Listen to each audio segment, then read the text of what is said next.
Disclaimer. Naik trading academy mister Vaibhav Naik M.Com, B.Ed आणि JAIIB आहेत, मात्र सेबी नोंदणीकृत नाही. हा व्हिडिओ फक्त शैक्षणिक आणि माहिती देण्याच्या उद्देशाने तयार केलेला आहे आणि कोणताही गुंतवणूक सल्ला देत नाही. स्टॉक मार्केट आणि फ्युचर्स ऑप्शन्स ट्रेडिंगमध्ये जोखीम असते आणि भूतकाळातील परतावा भविष्यातील परताव्याची हमी देत नाही. कोणतीही गुंतवणूक करण्यापूर्वी योग्य वित्तीय सल्लागारांचा सल्ला घ्या. या व्हिडिओमधील माहिती शिक्षणासाठी आहे आणि ती कोणत्याही प्रकारे ट्रेडिंग किंवा गुंतवणुकीसाठी शिफारस म्हणून घेऊ नये.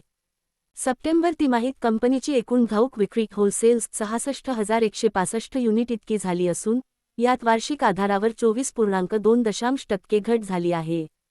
त्याचबरोबर किरकोळ विक्री रिटेल सेल्स 85,495 युनिट इतकी झाली असून ती गेल्या वर्षाच्या तुलनेत 17.1% कमी आहे. कंपनीने सांगितले की सप्टेंबरच्या सुरुवातीला झालेल्या सायबर हल्ल्याचा त्यांच्या विक्रीवर परिणाम झाला आहे.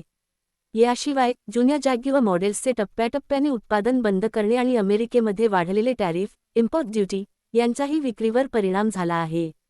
श्रृंगार हाऊस ऑफ मंगळसूत्रने पहिल्या तिमाहीत उत्कृष्ट कामगिरी नोंदवली आहे. कंपनीचा शुद्ध नफा 68.6% ने वाढून 29 कोटी झाला आहे, जो मागील वर्षी 17 कोटी होता. कंपनीचे उत्पन्न 22.7% ने वाढून 333 कोटींवर पोहोचले, तर EBITDA मध्ये 63.4% वाढ होऊन ते 41.2 कोटी झाले आहे.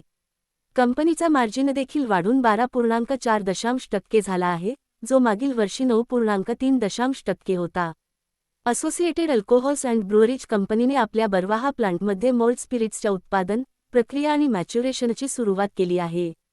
कंपनीचा शेअर आज सुमारे 2% वाढीसह 977 च्या स्तरावर बंद झाला आहे.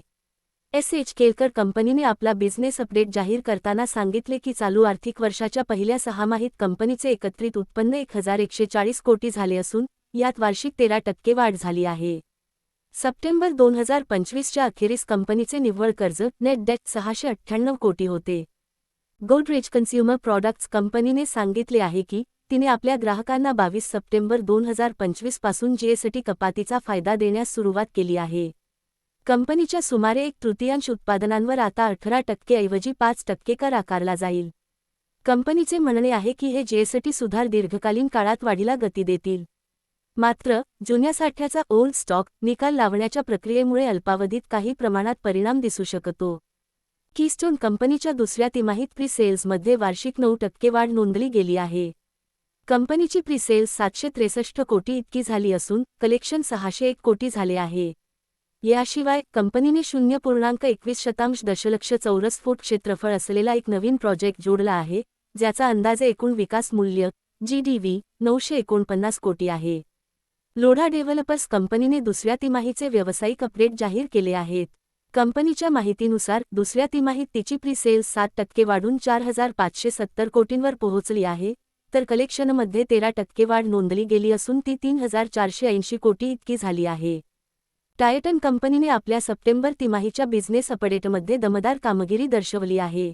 कंपनीचा देशांतर्गत व्यवसाय 18% ने वाढला असून आंतरराष्ट्रीय व्यवसायात तब्बल 86% ची झपाट्याने वाढ नोंदली गेली आहे. कंझ्युमर व्यवसायात 20% वाढ झाली, तर घड्याळ वॉच विभागात 12% आणि आयकेअर विभागात 9% वाढ नोंदली गेली आहे. नवोदित व्यवसायांमध्ये 37% वाढ झाली असून दागिन्यांच्या विभागात वार्षिक आधारावर 19% वाढ झाली आहे. IRB इन्फ्रास्ट्रक्चर डेव्हलपर्स कंपनीची सप्टेंबर महिन्यातील टोल वसुली 11% वाढून 556.7 कोटी झाली आहे, जी मागील वर्षी 501.8 कोटी होती. कंटेनर कॉर्पोरेशन ऑफ इंडियाने अल्ट्राटेक सिमेंटसोबत एक करार केला आहे. या करारानुसार सिमेंटची वाहतूक विशेष टँक कंटेनरच्या माध्यमातून केली जाणार आहे. लॉर्ड्स मेटल कंपनीला competition commission of India CCI कडून त्रिवेणी पेलेट्समधील 49.99% हिस्सेदारीचे अधिग्रहण करण्याची मंजुरी मिळाली आहे. अनंतराज कंपनीने माहिती दिली आहे की तिचा QIP क्वालिफाईड इन्स्टिट्यूशनल प्लेसमेंट सुरू झाला आहे आणि त्यासाठी फ्लोर प्राइस 695.83 प्रति शेअर निश्चित करण्यात आला आहे. कंपनीचा शेअर मंगळवारी 736 च्या स्तरावर बंद झाला आहे.